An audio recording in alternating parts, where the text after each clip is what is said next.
Hello Taurus, Sun, Moon, Rising, and Venus Signs. Kamusta kayo? Sana po nasa mabuti kayong kalagayan. Welcome back po sa Star Tarot. Kung bago kayo rito, welcome din kayo. Thank you sa inyong support. I truly appreciate it. God bless you all, Taurus. Open up to your spiritual gifts. Ayan. So siguro sa ngayon, marirealize nyo na it's about time na to embrace your gifts. No? It's about time na para akapin mo na yung inyong mga spiritual gifts, because maybe also there is a calling for you to do so, and maybe there is a calling for you to step into your purpose na. At maaring yung mga spiritual gifts ninyo ang gagamitin ninyo para ma-carry out ninyo ang inyong purpose sa buhay. We have step into the spotlight. You have a message that the world needs to hear. It's time to share your wisdom. So siguro Taurus, ano kayo ang ginagawa ninyo? Siguro baka motivational speaker kayo, baka spiritual guide, spiritual counselor, spiritual teacher, pastor, pari, along those lines, ano yung mga ganong klase. Or siguro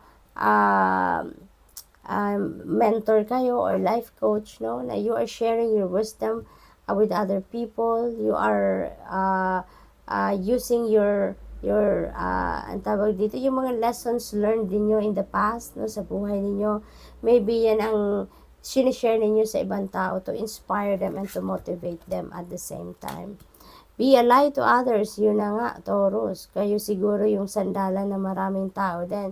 Maaaring talagang kayo yung nagmo-motivate sa mga tao, nag-i-inspire sa mga tao. Kaya parang ikaw yung pinaghuhugutan din nila ng lakas, or maybe sa paraan, no, ng pagtulong mo sa kanila na magliwanag ang buhay nila. You know, so ikaw talaga yung parang source of light nila sa ngayon. Sabi dito, you have a powerful message to share. Shine your light on the world so that others can learn from you. Ayan, so maybe, no, meron kayong teaching, nasa teaching career siguro kayo, whether that is a spiritual teacher or yung teacher talaga sa formal school. Sabi dito, embrace this magical moment. You are in the perfect energetic space for manifesting miracles. Napaka-powerful ninyo sa ngayon kasi nandoon kayo sa energetic space wherein you are going to manifest miracles. You're going to manifest your heart's desires. You're going to manifest your goals, no, your dreams, yung ganon. At saka maganda rin dito, you are going to fulfill your wishes. Meron na kayong mga wishes na matutupad na sa ngayon, unfold na sila, no, sa buhay ninyo. So, it is it is not yet time, sabi dito. So, siguro iba sa inyo naghihingi ng divine guidance, naghihingi ng clarity, naghihingi ng siguro naghihingi kayo ng clarification, no, sa universe, at maaaring ito yung sagot para sa inyo. It is a no, kasi hindi pa panahon, no? Sabi dito, this is not the divine right time to take action, so please be patient. The opportune moment is approaching, no? So parang naghahanda pa ang universe, no?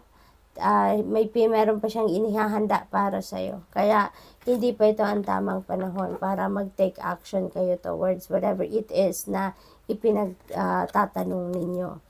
It's almost over. Your current challenges will soon be resolved and you will be able to look to the future with a smile. Ayan. So, it's almost over. Malapit na. No? Malapit nang masolusyonan ang problema ninyo. Kaya wag kayong mag-alala, Taurus. Okay? So, the current challenges will soon be resolved. Kaya, your situation will eventually improve. Kaya wag kayong mag-alala. Okay? Change is coming. Ayan, paparating na ang pagbabago sa buhay ninyo kasi maaari talaga na ang iba sa inyo may iba't ibang opportunities na paparating, hindi pa. At ang iba sa inyo magbabago na rin ang takbo ng buhay ninyo kasi nga you're going to embrace your spiritual gifts na, you're going to step into your purpose in life na, kaya for sure magbabago ang inyong sitwasyon. Pero sabi dito ni Archangel Michael, I am here to guide you through this exciting transformation. This is a time of joyous opportunities, kaya you don't have to worry about. Okay? Kasi ginagabayan ka, no? Sa transition na to, ginagabayan ka ni Archangel Michael. Kaya mag-enjoy ka na lang, no? I-enjoy mo na lang yung bawat opportunity na meron kayo at gagawin ninyo to. So we have, this is a blessing in disguise. Be patient and have faith that your angels have the situation under control. So what will come is a far better than you dared to dream. Yan, so napakaganda kasi it might not come exactly in the form na ine-expect ninyo kung ano man ito. Pero kung anong far better, di ba? Far better. So, mas mabuti, mas maganda pa ito kaysa doon sa pinapangarap ninyo. Kaya, magpasensya lang muna, magtiwala lang kayo sa inyong mga angels and sa Panginoon and the rest of your spirit team. Okay? Because everything is under control. Alright? So, good luck. Thank you for watching. Love and light. Namaste.